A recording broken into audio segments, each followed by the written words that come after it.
fetched out the gun, and now I was done. I had wore the ground a good deal crawling out of the hole and dragging out so many things, so I fixed that as good as I could from the outside by scattering dust on the place, which covered up the smoothness and the sawdust. Then I fixed the piece of log back into its place and put 2 rocks under it and one against it to hold it there, for it was bent up at that place and didn't quite touch ground. If you stood 4 or 5 foot away and didn't know it was solid, you wouldn't never notice it. And besides, this was the back of the cabin, and it wasn't likely anybody would go fooling around back here. It was all grass clear to the canoe, so I hadn't left a track. I followed around to see. I stood on the bank and looked out over the river. All safe, so I took the gun and went up a piece into the woods and was hunting around for some birds when I see a wild pig. Hogs soon went wild in them bottoms after they got away from the prairie farms. I shot this fellow and took him into camp. I took the axe and smashed in the door. I beat it and hacked it considerable while doing it. I fetched the pig in and took him back nearly to the table and hacked into his throat with the axe and laid him down on the ground to bleed. I say ground because it was ground, hard packed, and no boards. Well, next I took an old sack and put a lot of big rocks in it, all I could drag, and I started from the pig and dragged it to the door and through the woods, down to the river and dumped it in, and down it sank out of sight. You could easily see that something had been dragged over the ground.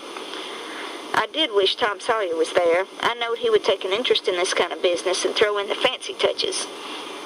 Nobody could spread himself like Tom Sawyer in such a thing as that. Well, last I pulled out some of my hair and bloodied the axe good and stuck it on the back side and slung the axe into the corner. Then I took the pig and held him to my breast with my jacket so he couldn't drip, till I got a good piece below the house and then dumped him in the river. Now I thought of something else, so I went and got the bag of meal and my old saw out of the canoe and fetched them to the house. I took the bag to where it used to stand and ripped a hole in the bottom of it with the saw, for there weren't no knives and forks on the place. Pap done everything with his clasp knife about the cooking. Then I carried the sack about 100 yards across the grass and through the willows east of the house to a shallow lake that was 5 miles wide and full of rushes, and ducks too, you might say, in the season. There was a slough or a creek leading out of it on the other side that went miles away. Might have been slough, I don't know how you say that word. It went miles away, I don't know where, but it didn't go to the river. The meal sifted out and made a little track all the way to the lake. I dropped Pap's whetstone there too, so as to look like it had been done by accident. Then I tied up the rip in the meal sack with string so it wouldn't leak no more, and took it and my saw to the canoe again. It was about dark now, so I dropped the canoe down the river under some willows that hung over the bank, and waited for the moon to rise. I made fast to a willow. Then I took a bite to eat, and by and by laid down in the canoe to smoke a pipe and lay out a plan. I says to myself, they'll follow the track of that sack full of rocks to the shore and then drag the river for me. And they'll follow that meal track to the lake and go browsing down the creek that leads out of it to find the robbers that killed me and took the things. They won't ever hunt the river for anything but my dead carcass. They'll soon get tired of that, and I won't bother no more about me. All right, I can stop anywhere I want to. Jackson's Island is good enough for me. I know that island pretty well, and nobody ever goes there. And then I can paddle over to town nights and slink around and pick up things I want. Jackson Island's the place. I was pretty tired, and the first thing I knowed I was asleep. When I woke up, I didn't know where I was for a minute. I sat up and looked around, a little scared. Then I remembered the river looked miles and miles across. The moon was so bright I could have counted the drift logs that went slipping along, black and still, hundreds of yards out from shore. Everything was dead quiet, and it looked late and smelt late. You know what I mean. I don't know the words to put it in. I took a good gap and a stretch and was just going to unhitch and start when I heard a sound way over in the water. I listened. Pretty soon I made it out. It was that dull kind of regular sound that comes from oars working in rowlocks when it's a still night. I peeped out through the willow branches, and there it was, a skiff way across the water. I couldn't tell how many was in it, and it kept a-coming, and when it was abreast of me, I see it warn't but one man in it. Thinks I, maybe it's Pap, though I warn't expecting him. He dropped below me with the current, and by he came swinging up shore in the easy water, and he went by so close I could have reached out the gun and touched him. Well, it was Pap, sure enough, and sober too, by the way he laid his oars. I didn't lose no time. The next minute I was a-spinning downstream, soft but quick in the shade of the bank. I made 2.5 miles and then struck out 1/4 of a mile, or more toward the middle of the river, because pretty soon I'd be passing the ferry landing and people might see me and hail me. I got out amongst the driftwood, and then I laid down in the bottom of the canoe and let her float. I laid there and had a good rest and a smoke out of my pipe, looking away into the sky, not a cloud in it. The sky looks ever so deep when you lay down on your back in the moonshine. I never knowed it before, and how far a body can hear on the water such nights. I heard people talking at the ferry landing. I heard what they said, too, every word of it. One man said it was getting towards the long days and the short nights now. The other one said this weren't one of the short ones, he reckoned. And then they laughed. He said it over again, and they laughed again. Then they waked up another fellow and told him and laughed, but he didn't laugh. He ripped out something brisk and said, "Let him alone." The first fellow said he allowed it to tell it to his old woman. She would think it was pretty good. But he said that warn't nothing to some things he had said in his time. I heard one man say it was nearly 3 o'clock, and he hoped daylight wouldn't wait more than about a week longer. After that, the talk got further and further away, and I couldn't make out the words anymore. But I could hear the mumbles, and now and then a laugh, too, but it seemed a long ways off. I was away below the ferry now. I rose up, and there was Jackson's Island, about 2.5 miles downstream. Heavy timbered and standing up out of the middle of the river, big and dark and solid, like a steamboat without any lights. There weren't any signs of the bar at the head. It was all underwater now. It didn't take me long to get there. I shot past the head at a ripping rate, the current was so swift, and then I got into the dead water and landed on the deep side toward the Illinois shore.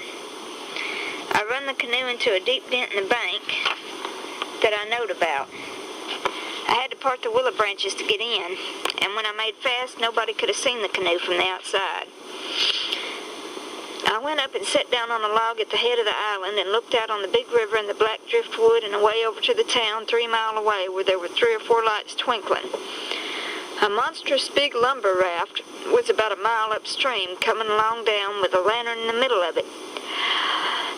I watched it come creeping down, and then when it was most abreast of where I stood, I heard a man say, "Stern oars there, heave her to starboard.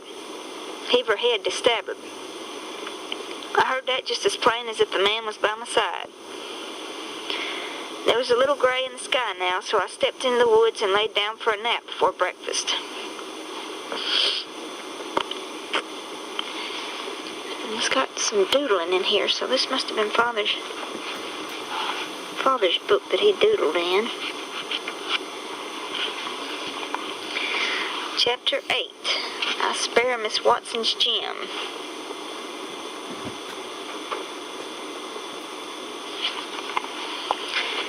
The sun was up so high when I waked that I judged it was after 8 o'clock. I laid there in the grass in the cool shade thinking about things and feeling rested and rather comfortable and satisfied. I could see the sun out at 1 or 2 holes, but mostly it was big trees all about and gloomy in there amongst them. There was freckled places in the ground where the light sifted down through the leaves, and the freckled places swapped about a little, showing there was a little breeze up there. A couple of squirrels sat on a limb and jabbered at me very friendly. I was powerful lazy and comfortable. Didn't want to get up and cook breakfast. Well, I was dozing off again when I thinks I hears a deep sound of boom away up the river. I rouses up and rests on my elbow and listens. Pretty soon I hears it again. I hopped up and went and looked out at a hole in the leaves, and I see a bunch of smoke laying on the water a long ways off, up about abreast of the ferry. And there was the ferry boat full of people floating along down. I knowed what was the matter now. Boom! I see the white smoke squirt out of the ferry boat's side. You see, they was firing cannon over the water, trying to make my carcass come to the top.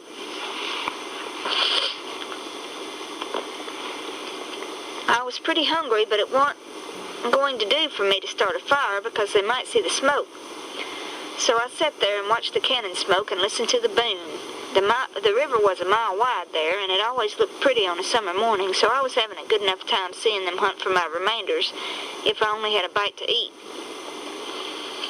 Well, then I happened to think how they always put quicksilver in loaves of bread and float them off, because they always go right to the drowned carcass and stop there. So, says I'll keep a lookout, and if any of 'em's floating around after me, I'll give 'em a show. I changed to the Illinois edge of the island to see what luck I could have, and I warn't disappointed. A big double loaf come along, and I most got it with a long stick, but my foot slipped, and she floated out further.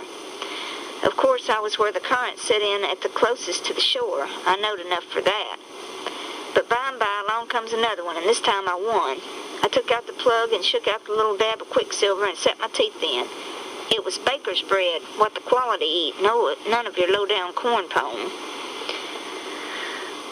Made with wheat instead of corn. Grade. Made with flour instead of cornmeal, is what I meant to say. I got a good place amongst the leaves, and there sat on a log, munching the bread, watching the ferry boat, and very well satisfied. And then something struck me. I says, now I reckon the widow or the parson or somebody prayed that this bread would find me, and here it has gone and done it. So there ain't no doubt but there's something in that thing. That is, there's something in it when a body like the widow or the parson prays, but it don't work for me. And I reckon it don't work for only just the right kind.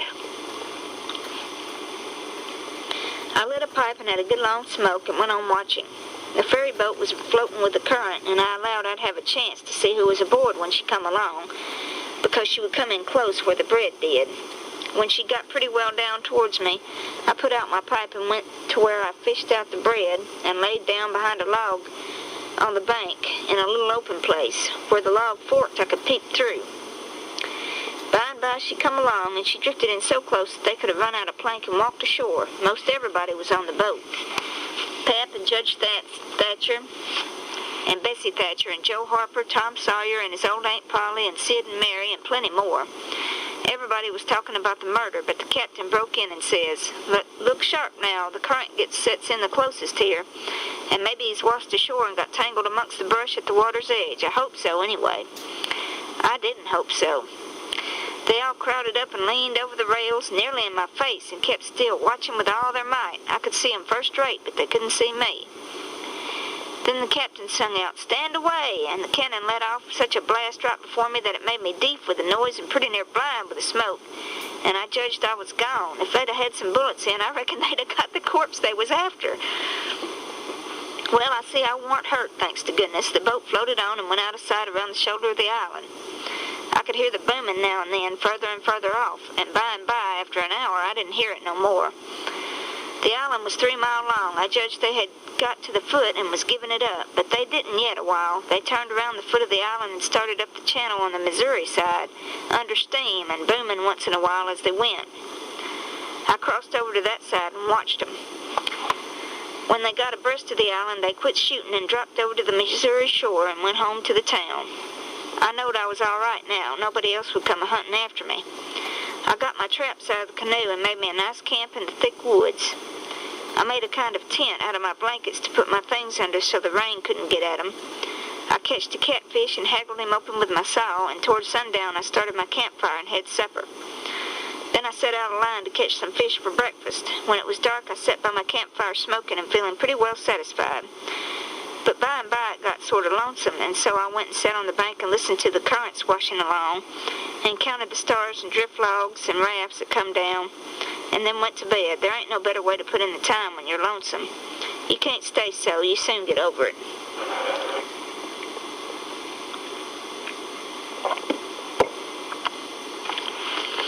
And so for 3 days and nights. No difference, just the same thing. But the next day I went exploring around down through the island. I was the boss of it, and it all belonged to me. As I nudged the computer, so to say, and I wanted to know all about it. But mainly I wanted to put in the time. I found plenty of strawberries, ripe and prime, and green summer grapes, and green raspberries, and the green blackberries were just beginning to show. They would all come handy by and by, I judged.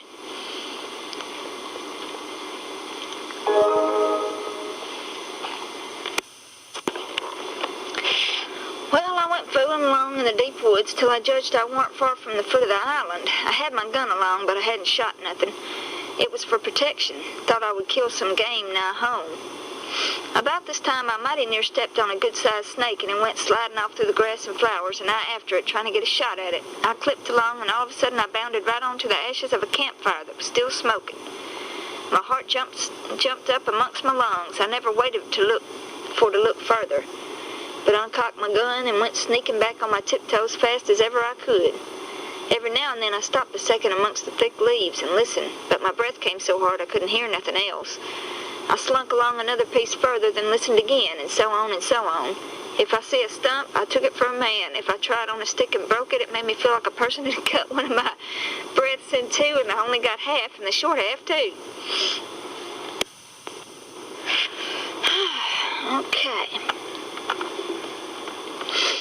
When I got to camp, I weren't feeling very brash. There weren't much sand in my crawl, but I says this ain't no time to be fooling around. So I got all my traps into my canoe again so as to have them out of sight, and put out the fire and scattered the ashes around to look like an old last year's camp, and then climb a tree. I reckon I was up in the tree 2 hours, but I didn't see nothing. I didn't hear nothing. I only thought I heard and seen as much as 1,000 things. Well, I couldn't stay up there forever, so at last I got down, but I kept in the thick woods and on the lookout all the time. All I could get to eat was berries and what was left over from breakfast. By the time it was night, I was pretty hungry. So when it was good and dark, I slid out from shore before moonrise and paddled over to the Illinois bank, about 1/4 mile. I went out in the woods and cooked supper, and I had made up my mind that I'd stay there all night when I hear a plunkety-plunk, plunkety-plunk, and says to myself, horses coming. And next, I hear people's voices. I got everything into the canoe as quick as I could, and then went creeping through the woods to see what I could find out. I hadn't got far when I hear a man say, "We better camp here if we can find a good place. The horses is about beat out. Let's look around." I didn't wait, but shoved out and paddled away easy. I tied up in the old place and reckoned I would sleep in the canoe. I didn't sleep much. I couldn't somehow for thinking. And every time I waked up, I thought somebody had me by the neck, so the sleep didn't do me no good. By and by, I says to myself, I can't live this way. I'm going to find out who it is that's here on the island with me. I'll find it out or bust. Well, I felt better right off. So I took my paddle and slid out from shore just a step or two, and then let the canoe drop down amongst the shadows. The moon was shining, and outside the shadows it made it look most light as day. I poked along well on to an hour, everything still as rocks and sound asleep. Well, by this time I was most down to the foot of the island. A little ripply, cool breeze begun to blow, and that was good as saying the night was about done. I give her a turn with the paddle and brung her nose to shore. Then I got my gun and slipped out and into the edge of the woods. I sat there on a log and looked out through the leaves. I see the moon go off watch, and the darkness begin to blanket the river. But in a little while, I see a pale streak over the treetops and knowed the day was coming. So I took my gun and slipped off toward where I'd run across that campfire, stopping every minute or two to listen. But I hadn't no luck somehow. I couldn't seem to find the place. But by and by, sure enough, I catched a glimpse of a fire way through the trees. I went for it, cautious and slow. By and by, I was most close enough to have a look, and there laid a man on the ground. It most gave me the fan-tods. He had a blanket around his head, and his head was nearly in the fire. I sat there behind a clump of bushes and about 6 foot in front of him, and kept my eyes on him steady. It was getting gray daylight now. Pretty soon he gapped and stretched himself and hove off the blanket, and it was Miss Watson's Jim. I bet I was glad to see him. I says, "Hello, Jim," and skipped out. He bounced up and stared at me wild. Then he drops down on his knees and puts his hands together and says, "Don't hurt me, don't. I ain't never done no harm to a ghost. I always liked dead people and done all I could for 'em. You go get in the river again where you belongs, and don't do nothing to old Jim, that is always your friend." Well, it warn't long in making him understood I warn't dead. I was ever so glad to see Jim. I warn't lonesome now. I told him I warn't afraid of him telling the people where I was. I talked along, but he only sat there and looked at me, never said nothing. Then I says, "It's good daylight. Let's get breakfast. Make up your campfire good." "What's the use of making up the campfire to cook strawberries and such truck? But you got a gun, hain't you? Then we can get something better than the strawberries." "Strawberries and such truck," I says. "Is that what you live on?" "I couldn't get nothing else," he said. "Why, how long you been on the island, Jim?" "I come here the night after you's killed." "What, all that time?" "Yes, indeedy." "And ain't you had nothing but that kind of rubbish to eat?" "No, sir, nothing else." "Well, you must be most starved, ain't you?" "I reckon I could eat a hoss." "I think I could. How long you been on the island?" "Since the night I got killed." "No." Why, what has you lived on? But you got a gun. Oh, yes, you got a gun. That's good. Now you kill something and I'll make up the fire. So we went over to where the canoe was, and while he built a fire in a grassy open place amongst the trees, I fetched meal and bacon and coffee pot and frying pan and sugar and tin cups, and the nigger was set back considerable because he reckoned it was all done with witchcraft. I catched a good big catfish too, and Jim cleaned him with his knife and fried him. When breakfast was ready, we rolled on the grass and ate it smoking hot. Jim laid in with all his might, for he was most about starved. Then, when we had got pretty well stuffed, we laid off in lazies. By and by, Jim says, "But looky here, Huck, who was it that is killed in that shanty if it weren't you?" And then I told him the whole thing, and he said it was smart. He said Tom Sawyer couldn't get up no better plan than what I had. Then I says, How do you come to be here, Jim? How'd you get here?" He looked pretty uneasy, didn't say nothing for a minute. Then he says, "Maybe I better not tell." "Why, Jim?" "Well, they's reasons, but you wouldn't tell on me if I was to tell you, would you, Huck?" "Blamed if I would, Jim." "Well, I believe you, Huck. I run off." "Jim!" "But mind, you said you wouldn't tell. You know you said you wouldn't tell, Huck." "Well, I did. I said I wouldn't, and I'll stick to it. Honest Injun, I will. People would call me a low-down abolitionist and despise me for keeping mum, but that don't make no difference. I ain't a-going to tell, and I ain't a-going back there anyways. So now let's know all about it." "Well, you see, it is this way. Old Missus, that's Miss Watson, she pecks on me all the time and treats me pretty rough, but she always said she wouldn't sell me down to Orleans. But I noticed there was a nigger trader around the place considerable lately, and I began to get uneasy. Well, one night I creeps to the door pretty late, and the door warn't quite shut, and I hear old Missus tell the widow she gwine to sell me down to Orleans, but she didn't want to, but she could get $800 for me, and it was such a big stack of money she couldn't resist. The widow, she tried to get her to say she wouldn't do it, but I never waited to hear the rest. I let out mighty quick, I tell you. I took and shinned down the hill and spec to steal a skiff long to show somewheres above the town, but they was people a-stirring yet, so I hid in the old tumble-down cooper shack on the bank to wait for everybody to go away. Well, I was there all night. There was somebody round all the time. Long about 6 in the morning, skiffs began to go by, and about 8 or 9, every skiff that went along was talking about how your pap came over to the town to say you was killed. These last skiffs was full of ladies and gentlemen going over for to see the place. Sometimes they'd pull up at the show and take a rest before they started across. So by the talk, I got to know all about the killing. I was powerful sorry you was killed, Huck, but I ain't no more now.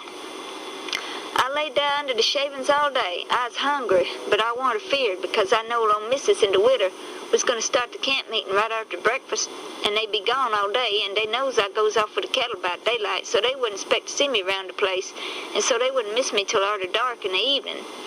The other servants wouldn't miss me because they'd shine out to take the holidays soon as the old folks is out in the way. Well, when it come dark, I took out up the river road and went about 2 miles or more to where there weren't no houses. I made my mind about what I was going to do. You see, if I kept on trying to get away afoot, the dogs would track me.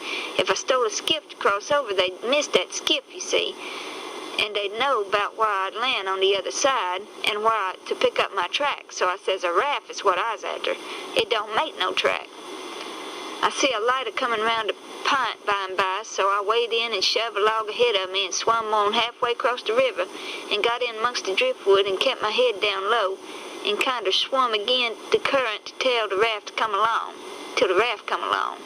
Then I swum to the stern and took a hold. It clouded up 'cause it's pretty dark for a little while. So I clumb up and laid down on the planks. The men is all way yonder in the middle where the lantern was. The river was rising, and there was a good current, so I reckoned that by 4 in the morning I'd be 25 miles down the river, and I'd slip in just before daylight and swim ashore and take to the woods on the Illinois side. But I didn't have no luck. When we was most down to the head of the island, the man began to come aft with the lantern. I see it wasn't no use for to wait, so I slid overboard and struck out for the island. Well, I had a notion I could land most anywheres, but I couldn't. Bank too bluff. I was most to the foot of the island before I found a good place. I went into the woods and judged I'd fool with wrath no more, as long as they moved the lantern around so. I had my pipe and a plug or dog leg and some matches in my cap, and they weren't wet, so I was all right. And so you ain't had no meat nor bread to eat all this time? Why didn't you get mud turtles? How you going to get them? You can't slip up on them and grab them. And how's a body going to hit them with a rock? How could a body do it in the night? And I wasn't going to show myself from the bank in the daytime. Well, that's so. You've had to keep in the woods all the time, of course. Did you hear 'em shooting the cannon? Oh, yes, I know days after you. I seen 'em go by here, watched 'em through the bushes. Some young birds come along, flying a yard or two at a time and lighting. Jim said it was a sign it was going to rain. He said it was a sign when young chickens flew that way, and so he reckoned it was the same way when young birds done it. I was going to catch some of 'em, but Jim wouldn't let me. He said it was death. He said his father lay mighty sick once, and some of 'em catched a bird, and his old granny said his father would die, and he did. And Jim said you mustn't count the things you're going to cook for dinner, because that would bring bad luck. The same if you shook the tablecloth after sundown. I wonder where these ridiculous ideas came from. I wonder if any of them were just made up out of Twain's head, or if he actually took them from somewhere.